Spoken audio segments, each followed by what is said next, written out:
نحمده ونصلي ونسلم علی رسوله الکریم۔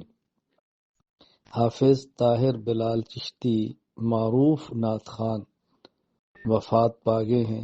انا للہ و انا الیہ راجعون۔ انا للہ ما اخذ ولہ وما آتا وکل شیء عنده باجل مسمی۔ حافظ طاہر بلال چشتی صاحب نے زندگی بھر رسول اکرم صلی اللہ علیہ وسلم کی شان اقدس میں نعتیں پڑھی ہیں، اہل بیت صحابہ کرام رضی اللہ عنہم اجمعین کے مدح اور منقبت کی ہے، اور انہوں نے اکابر علماء دیوبند کا تذکرہ کیا ہے، اور انہوں نے اللہ تعالیٰ کی توحید پر بہت کلام پیش کیے ہیں۔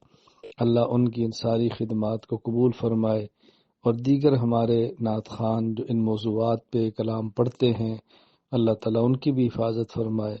اللہ تعالیٰ ان کے کلام کو ان کے لیے صدقہ جاریہ بنائے۔ اللہ تعالیٰ ان کی مغفرت فرمائے، درجات بلند فرمائے، آخرت کی منزلیں آسان فرمائے، اور ہم سب کو اللہ تعالیٰ آخرت کی تیاری کی توفیق عطا فرمائے۔